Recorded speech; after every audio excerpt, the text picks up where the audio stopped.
Good evening, Who fans. Welcome to the post-double down edition of Wildcard and the Scw8mantagwildcardpt1 inevitable promo of the week. I'd like to thank all of the club personality for turning up today, and of course I'd like to say a special thank you to all of my teammates and opponents in this week's awesome main event.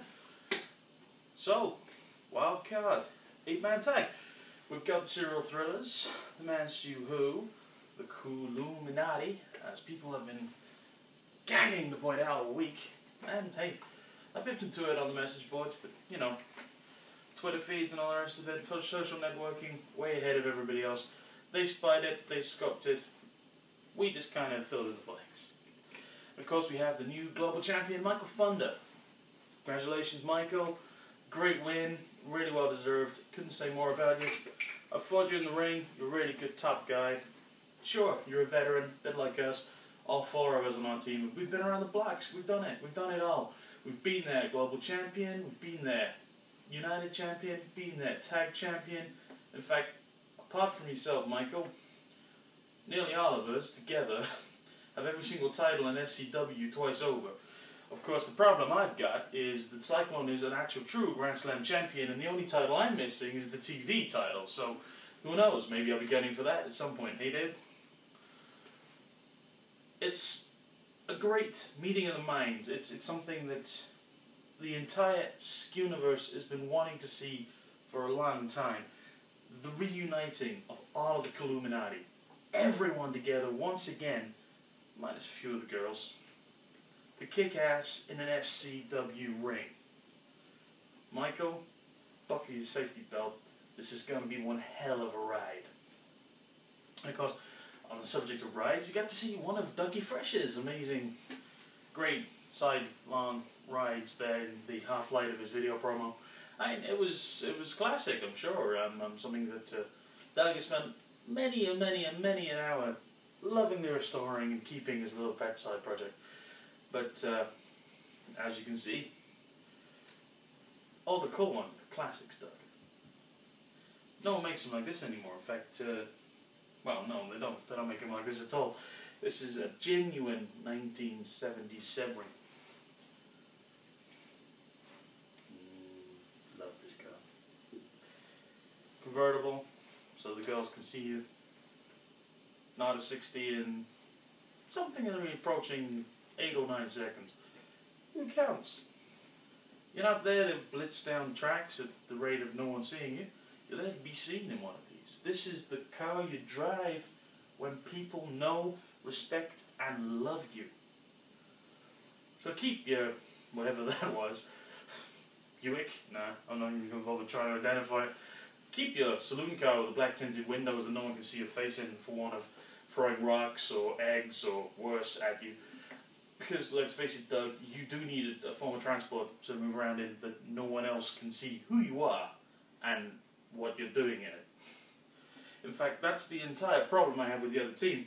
Whereas the leaderless revolution will no doubt get on with whatever they want to be revolutionizing or rebelling against, and I'm sure they'll work out some kind of direction rather than X going off in one direction, Shelby going in another, and some kind of weird offshoot being their true goal. We'll see. Maybe they're like two minds think alike, or maybe they're just in bed with each other. Hey, stranger things have happened in this business. I truly wouldn't. I wouldn't forgive X for wanting to go with Shelby, but Shelby, you could do a lot better if that is what you're into. Who's to say? I'm not saying I'm up for grabs on this one. If you were wondering, of course, anytime, girls, just pick up the phone and call. But no, it's more a case of I don't really see what you and X see in each other. It's like if Adolf Hitler and Stalin, if Stalin had been female, had met together. Now that would be Dougie Fresh and Sabra. But for you two, it's almost like Che Guevara and Pol Pot. It just doesn't work. What you're too radical in your own extremes and doing your own thing. So we'll see. We'll give you the benefit of the doubt. We'll let you. We'll see where this new direction takes you. See who else you can screw in the process of doing it, or who else you both lose to by screwing each other over, because you know that was a bit of a boo-boo at Double Down, but I'm sure Michael Thunder is really thankful for it, so we'll see what happens. All kudos and credit for you for wanting to take yourselves to the next level, to want to make yourself better, to want it to be improved. But you were both former global champions. How much more improving do you want to get? I mean, take me for example. I got the global, undefeated, by the way. Unfortunately, I was forced to retire with injury. And when I came back, I didn't have the belt anymore, which is slightly different. I'm not bitter, because it's something none of you can touch. I mean, you don't hear me bragging about it because it's not really something you want to be bragging about. I mean, it's distant history. We're talking pre-cult of personality, pre-Scw8mantagwildcardpt1. We're talking all of the current vogues and tropes and social networking phenomena that the Stew has become. All of that is not there, and this is Stew Who prehistory. The question mark was still there when this happened. This was the evolution of losing that question mark when Stew Who left global champion and had his belt taken away from him while he was unable to defend it. Some would say that sucks, but you know, Doug, according to you, that was business, and who's to blame, you or Ryan, for amazing decisions you've made in the past.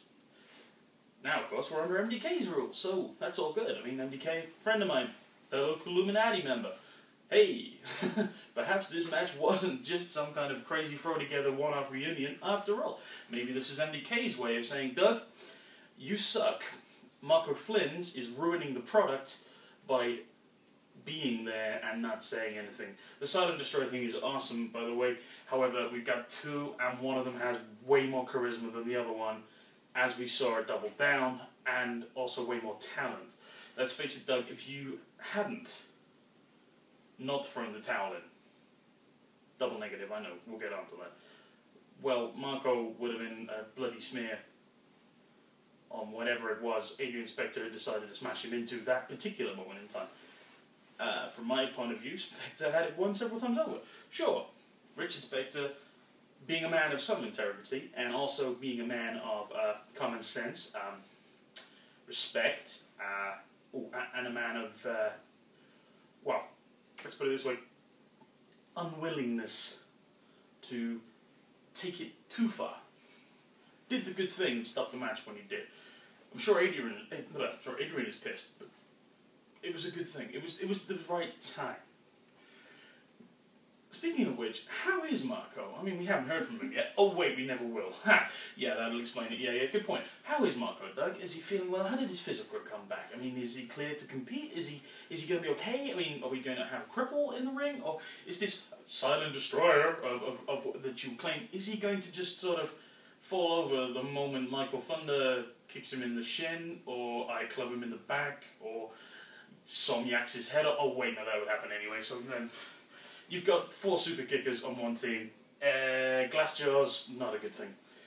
I personally don't think Marco could be anywhere close to 100%. I mean, take me, for example, Double Down, I got the easiest match of my career versus that little wannabe upstart virus, Joey Harris, who, let's put it this way, his name is going to stop being mentioned right about now. No more. Done. This is me taking that whole phenomenon and moving it out of the way. The cult of personality saw Stew Who defeat somebody at Double Down, and they don't care who that was anymore. Nobody does. He's done. Let's get it over with and move on. What does Stew do next? Well, what Stew does next is all dependent on this particular match, isn't it? We have the Scw8mantagwildcardpt reunion. Som, Psych, Stew. Only back then, it was Stew in charge. Now, I'm quite happy to take the back seat. Thunder is the big egg of our team. Let him ride his little ego trip that the global champions will inevitably bestow upon him for a little while longer before we all start biting at his ankles trying to get it off of him.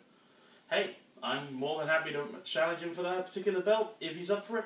He knows how well we did last time, and I'm sure he'll be up for another challenge equal and deserving of him. Which is more than I can say for X and Shelby and Dougie Fresh. X, You had your shot, you blew it. Shelby, tough luck, Chica. Better luck next time. You got a rematch. Use it. Then we get to see one-on-one whether or not you've actually got the stones to handle Michael Thunder as the second ever former global champion that was a woman. I trained the first female global champion.